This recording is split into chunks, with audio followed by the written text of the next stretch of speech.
During a red flag in the 2001 Daytona 500, Dale Earnhardt picked up his radio and told his team owner they are going to have to do something about these cars or they are going to get someone killed.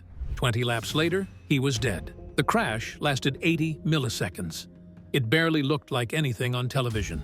But what happened inside that car and in the hours that followed is a story most people have never fully heard. Number 8. The race day chaos and the prophecy that came true.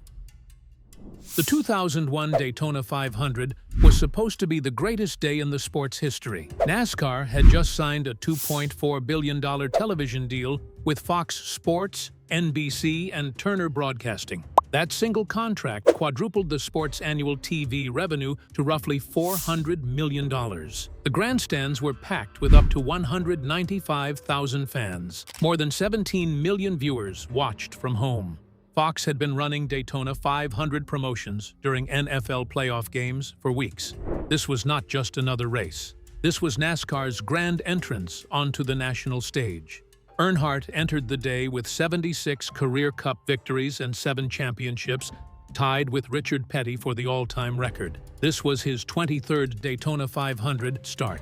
He had won only once, in 1998, after 20 years of agonizing heartbreak that included running out of gas with 3 laps remaining in 1986 and cutting a tire on the final lap in 1990, while leading 155 of 200 laps.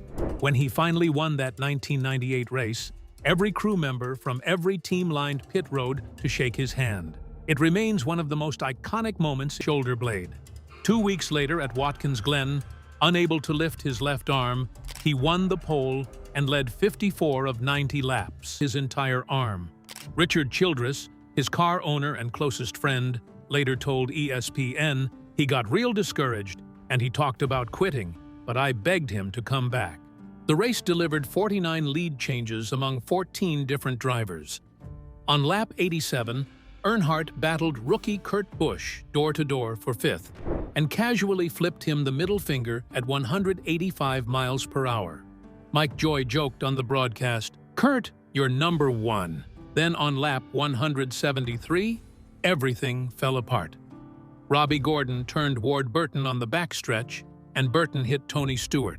The chain reaction swallowed 18 cars, nearly half the field. Stewart's car caught air, flipped twice, and landed on top of Jason Leffler's car before sliding into the infield. Bobby Labonte's detached hood wrapped around Stewart's engine and caught fire. The wreckage barely looked like a car. Against all odds, Stewart survived. During the red flag to clean up the destruction, Earnhardt keyed his radio and called Richard Childress. His voice was calm but deadly serious. He said, "Richard, they are going to have to do something about these cars, or they're going to get someone killed." Childress recalled, "At the time I was like, okay man, I hear you. But we were all focused on getting the race restarted. Nobody knew how soon those words would come true." 20 laps later, the man who spoke them became the proof. Number 7. The crash that fooled the entire world. What made Dale Earnhardt's death so terrifying is that the crash barely looked like anything. No wreckage was scattered across the track. When his black number 3 Chevrolet slid up into the concrete wall on the final lap, the millions of fans watching on Fox thought they had just seen another routine late-race incident. The kind of bump the Intimidator had walked away from 100 times before. But this time, every single thing that could go wrong inside that cockpit went wrong in less time than it takes to blink. The impact lasted exactly 80 milliseconds. That is 0.08 of 1 second. In that sliver of time, Earnhardt's car decelerated by 42 to 44 miles per hour, and his body absorbed forces between 48 and 68 Gs. To put that into perspective, Dr. Dean Sicking from the University of Nebraska later compared the energy transfer to a parked car being hit head-on by another vehicle traveling 80 miles per hour. The angle of the crash was the real killer. It was not a head-on collision, which would have allowed the front of the car to crumple and absorb the energy. Instead, Earnhardt hit the wall at a diagonal angle between 55 and 59 degrees. NASCAR investigators later called it a worst-case scenario from an occupant risk standpoint. The car did not spin. It did not rotate. It simply stopped. And every ounce of force is transferred directly through the vehicle and into the body of the 184-pound man sitting inside. 5 days after the crash, NASCAR held a press conference and displayed the broken left lap belt from Earnhardt's harness. Bill Simpson, whose company manufactured all NASCAR seatbelts virtually and who considered Earnhardt a personal friend, insisted the belt had been improperly installed by the team.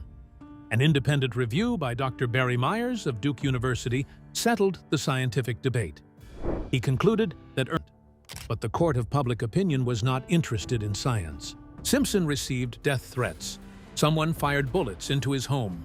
He was forced out of his own company by July 2001 and filed an $8.5 million defamation lawsuit against NASCAR that was eventually dropped. He started a new company called Impact Racing and spent the rest of his life defending his name until he passed away in December 2019. Up in the Fox broadcast booth, Darrell Waltrip had been screaming with joy just seconds earlier as his brother Michael crossed the finish line for his first ever Cup win, grass. His voice changed completely. He said, "I just hope Dale's okay." Then, watching the replays, he added, "Those kinds of licks are the worst kind. The sudden stop is a driver's worst nightmare."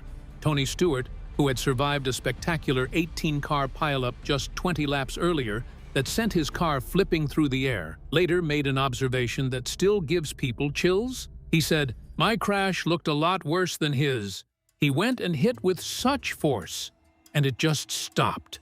Mine just kept going and going, and it dissipated the energy." The crash that killed the greatest driver in NASCAR history did not look like it could kill anyone. But that is exactly it happened, and shattered every person who was there to witness it. To understand why Dale Earnhardt was in that position on the final lap, you need to know what he did in the 20 laps before it. Because what he did in those 20 laps was something nobody had ever seen him do in 22 years of racing. He stopped racing for himself. Number 6. The selfless decision that put Dale Earnhardt in the line of fire. Michael Waltrip was in his very first race for Dale Earnhardt Incorporated. His career record was staggering, and not in a good way. He was 0 for 462 in NASCAR Cup starts over 16 years without a single victory. But Earnhardt believed in him. After Waltrip won the 1996 All-Star race, Earnhardt told him flat out, "You would win if you drove one of my cars." In the fall of 2000, Earnhardt put together sponsorship money from Napa Auto Parts and gave Waltrip the number 15 Chevrolet. On the Friday before the race, Earnhardt gathered his drivers and laid out the final lap strategy. Waltrip later recalled him saying, "There's no way one guy's gonna win this race. It's gonna take teamwork. Me and you and Dale Jr. are gonna win it. We're gonna work together." The race restarted with 20 laps to go. Earnhardt powered to the lead on lap 183. Then, on lap 184, he did something nobody could recall him ever doing.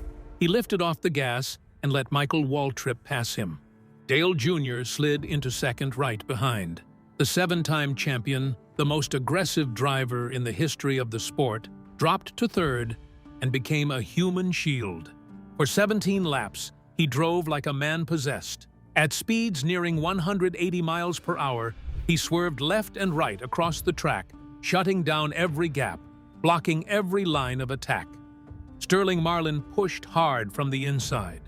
Rusty Wallace charged low. Ken Schrader ran high on the outside. Dale blocked them all. Darrell Waltrip called it from the booth, with his voice cracking. He said, "Sterling has beat the front end off of that old Dodge just trying to get around Dale." As the white flag waved to signal the final lap, Waltrip and Jr. had pulled safely ahead. The plan had worked, but Dale was now trapped in the worst possible position on the racetrack, boxed between frustrated drivers going nearly 200 miles per hour with nothing left to lose. And in the very next turn, a tap so gentle it barely showed on camera sent his car on a path that nobody on Earth could have corrected. Number 5. The man who looked into the car and never spoke again. When both cars came to rest in the infield grass after the crash, the scene looked almost peaceful.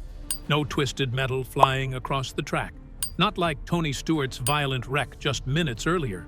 To fans in the grandstands and the 17 million people watching at home, it appeared to be nothing serious.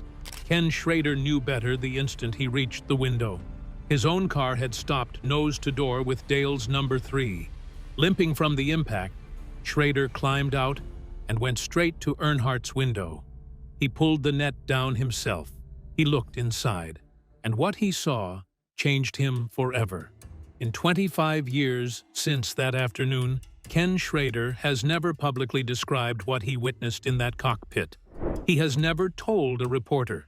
He has never told it on a podcast. He has never written about it in any book. The only thing he has ever said is, "What I saw in the car that day, that will stay with you." Instead of giving the thumbs-up signal that drivers normally flash after a crash, Schrader started waving his arms frantically at the approaching safety crews. That panicked gesture became the very first signal to the world that something was catastrophically wrong. Dr. Steve Bohannon, the track's medical director, arrived within minutes. He checked Earnhardt. I think everybody knew at the scene. Firefighters spent 5 to 10 minutes cutting the roof off the car. EMT Patty Dobler cradled Earnhardt's head, gently closed his eyes, and bowed her head in prayer. Years later, Dale Jr. read a letter to Schrader on his podcast. It said, "You are a keeper of that delicate information. You carry it for me. You carry it for Kelly, for Dad's family. It's a secret you'll keep until your last breath. Kenny, I know you might sometimes wish you weren't the one, but I'm glad it was you." Meanwhile, just a few hundred yards away, Michael Waltrip stood in victory lane celebrating the first Cup win of his life. He kept asking everyone around him one question. "Where's Dale?" Schrader came to find him and said quietly, "I just want you to know that I saw Dale and it ain't good." Later in their motor coach, Waltrip asked his wife Buffy if Dale was going to be okay. She shook her head and whispered, "He's dead." Waltrip later wrote, "I stood in victory lane with a big trophy, a big check, high fives, kisses, and champagne, and all I wanted was a hug from Dale." He has never celebrated that victory. Not once in 25 years. Dale Jr. finished second. He did not celebrate. On the cool-down lap, he saw his father's car in the infield grass surrounded by ambulances and smoke. He drove to the infield care center and ran inside, where he locked eyes with Schrader behind a privacy curtain. One look at Schrader's face was all it took. Tony Stewart, who was being treated at the same care center from his earlier crash, was accidentally placed in the same hospital room as Earnhardt at Halifax Medical Center. Stewart said, "I was only in there a second, but I knew when I saw Dale it wasn't good." Number 4. The $1,500 device he called a damn noose. This is the part that haunts people most, because the device that almost certainly would have saved Dale Earnhardt's life already existed. It weighed 1.5 pounds.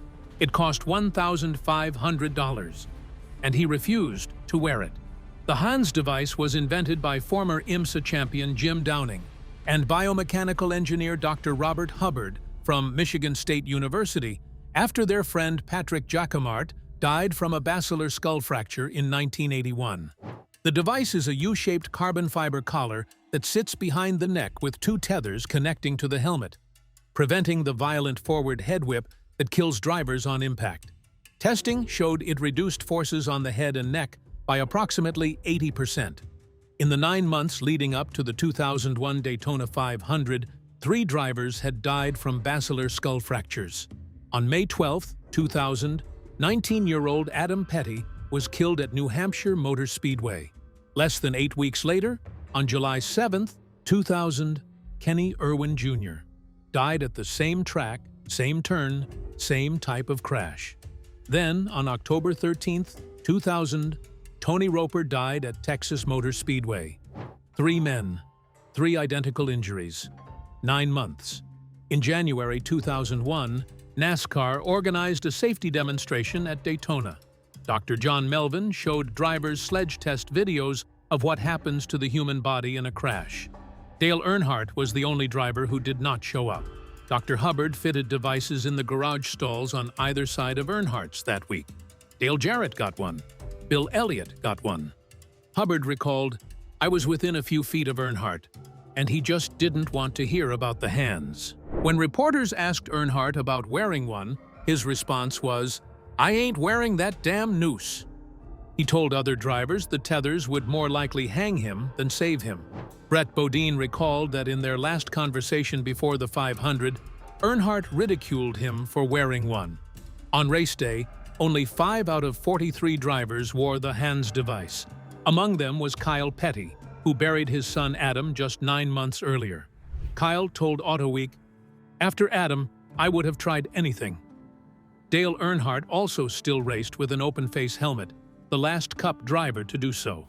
He sat lower than other drivers, anchored his belts in non-standard positions, and ran them loose. Dale Jr. once summed up the safety culture of the sport in 3 words: "Put a washcloth on it." The device Dale refused weighed less than a bag of sugar. It costs less than a set of tires, and it would have almost certainly prevented the exact injury that killed him. But the warnings did not stop at the garage. In the days before the race, something much stranger was happening with Dale himself. Number 3. The premonitions. Nobody understood until it was too late. The night before the race, Pro Football Hall of Famer Terry Bradshaw served as Grand Marshal, and Earnhardt took him for a wild ride around the 2.5-mile track. Bradshaw recalled that Earnhardt was flying through the turn was Dale. He lived for the thrill and the laugh that followed. 2 days before the race, Darrell Waltrip sat down with Earnhardt for a Fox Sports interview. Normally, before a big race, Dale was quiet and focused. But this time he jumped from his chair with his arms in the air and shouted, "I've got it all right now, Darrell. I've got it all." Waltrip later told Outkick, he said he'd never been so happy. He talked about his marriage, about getting fatherhood right on the 3rd try, about how fast the DEI cars were running. Friends who watched it later called it both inspiring and deeply unsettling.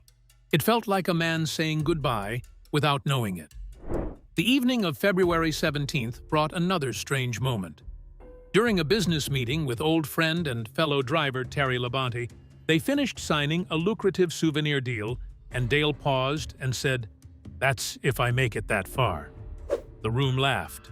Dale did not. He just sat there, distant and quiet. Labonte recalled in 2019 that the comment came rushing back to him almost exactly 24 hours later.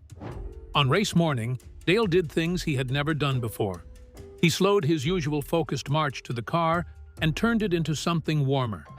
He hugged Kyle Petty, whose son Adam had been killed 9 months earlier. Kyle recalled to ESPN, "He hugged me and said, 'I'm thinking about you and I love you. I just want you to know that.'" For most of 2000, Dale had avoided Kyle entirely. Then he walked to Dale Jr.'s car. Jr. recalled to ESPN, "He came up and was like, 'Hey, you can do this. We've got good cars, man. We're gonna do this together.' He didn't do that before the races. I never saw him. But this time, he made a point to come see me." Stevie Waltrip, Darrell's wife, had taped a Bible verse to Dale's dashboard at his request.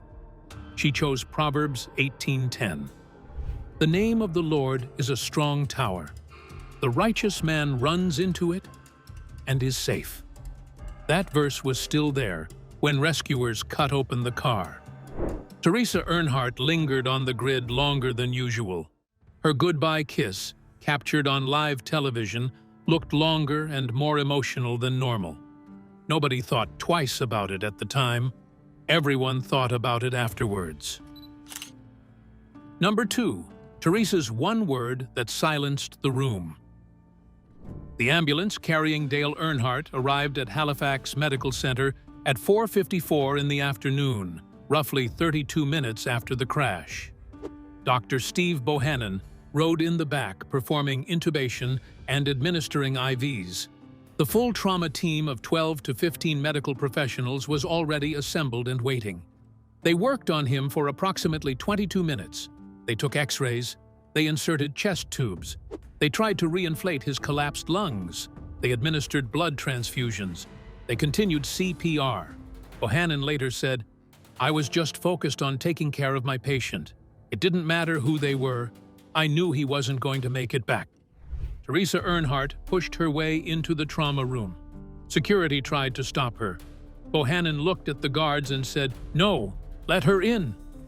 She walked to the back of the room and stood there, composed and heartbreakingly still. She did not interrupt. She did not ask questions. She just watched. After Dale was pronounced dead, the medical team began preparing his body. A technician reached for his left hand to remove his wedding ring. From the back of the room, Teresa stepped forward and spoke a single word. "No." The technician froze. Everyone in the room looked at Dr. Bohannon. His response was simple and final.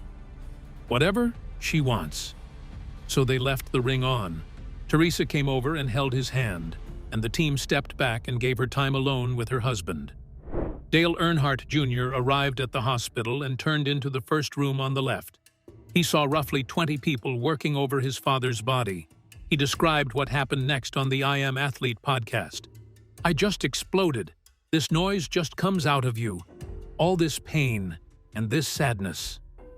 In the 2025 Prime Video docuseries, Earnhardt Jr. recalled standing at the doorway, seeing Teresa leaning over his father. "I didn't want to go any closer. I didn't want to remember him that way. So I just left." He went back to his bus and sat in his bedroom alone.